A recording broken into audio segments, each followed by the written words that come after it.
Hello, guys. Welcome to my channel. Today I'm gonna be talking about mental health. But in this channel, I just want to tackle motherhood and just, what it's like to be a young adult and a Christian young adult. And I'm married. I've been married for 5 years. I think it's gonna be this year. So I'll definitely be touching a lot on marriage as well. But today I'm gonna be talking about my mental health journey.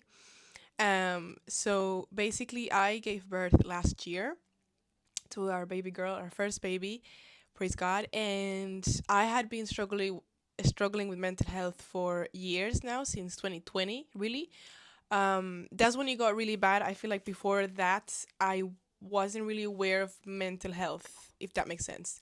So I wasn't aware I was struggling, if that makes sense. I wasn't aware that there could be a different type of life and a different type of living in my mind, if that makes sense, or thinking rather. Um, but in 2020, what changed is I met my husband, and my husband grew up quite different to what I grew up, and he had a lot more like a positive childhood in a sense of emotionally speaking than I did. So he kind of opened my eyes. He kind of was like, I don't know, there are certain things here that are a bit weird and stuff like that. And he pushed me towards community, and he pushed me towards therapy, and that's where the whole journey began. So I had been struggling since then with a lot of anxiety and stuff. And basically, I got pregnant in 2024. I was diagnosed with a thyroid condition, hypothyroidism, which, if you don't know, is mainly the one I struggle with the most. Symptom is I'm very tired all the time, but it affects with hormones in general, so it affects a lot of different things. But I really struggle always with getting up, and like I would sleep a lot and things like that. And even if I slept, I would still be very tired. So that's the one I would feel the most. But anyways, and when I got pregnant, that was monitored because of pregnancy. You need to check that very well. And then after pregnancy, after I gave birth, I stopped taking the medication because I wasn't sure if I could breastfeed. So that's one element. Just bear that in mind. Then I had been struggling for years since 2020, so bear that in mind, and on top of just hormones as it is after birth. So after I gave birth, my mental health took a big, deep hit. And I would probably say now, I don't know if I would dare to say this, but I think my postpartum was worst, sorry, than my pregnancy and my birth. I had a very positive experience with pregnancy and birth, thanks to God. That's another video, but not because of the baby, but because of how my mental health was affected. And it wasn't that I wasn't happy as a mother. It wasn't that I wasn't feeling love towards my baby or anything like that. But I would just cry out of nowhere. I would feel very sad. I would be struggling a lot with thoughts about like God. It would be like I'm struggling with something in my mind, and I'm having certain thoughts, and like that would make me feel like maybe I can't come to God, or how does God feel about me? Like, a lot of different questions. And I, at the end, I sought help, like more deep help. Like I was doing talk therapy, but that was not helping me fully. And I went to see a psychiatrist. That did not help. I did not feel very good after that. But then I went to see like my doctor, and I was referred to what you call in Ireland the HSC, the mental health. And then I went to see another. I don't know if she was a psychiatrist because she still doesn't have the full degree, but I went to see her. I told her my whole life basically, and then I got a diagnosis. So I was told that I was diagnosed with OCD, which still feels very weird to say. I still feel like that cannot be true because it's such a big diagnosis, I guess. But that made a lot of sense when I thought about my thought patterns and how much anxiety they caused and stuff like that. So basically, whenever I would be struggling mentally, I would avoid God.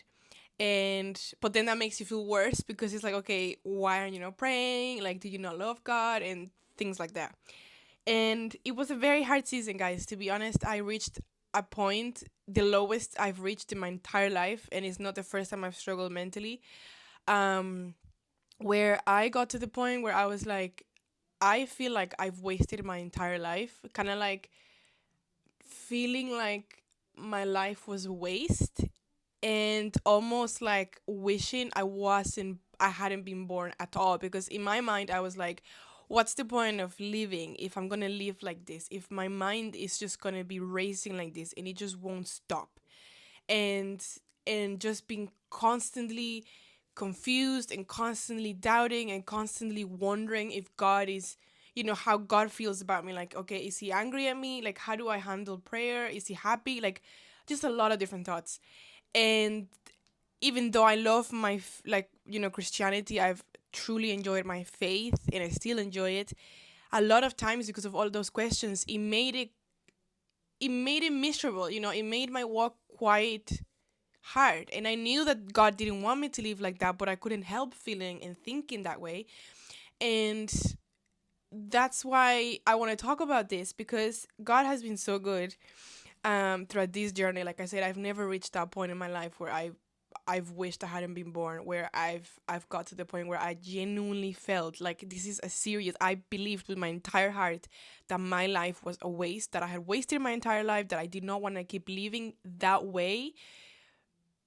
I didn't want to be like, I already lived like this for so many years. I don't want to keep this up, especially at least before I was like on my own and I was in my mom's house and whatever. Now I'm married and I have a daughter. Like, if I'm not well, I'm not the only one that's going to experience the consequences of that. So, but one of the verses that God gave to me, that I've loved since the beginning, is Ephesians 3:20.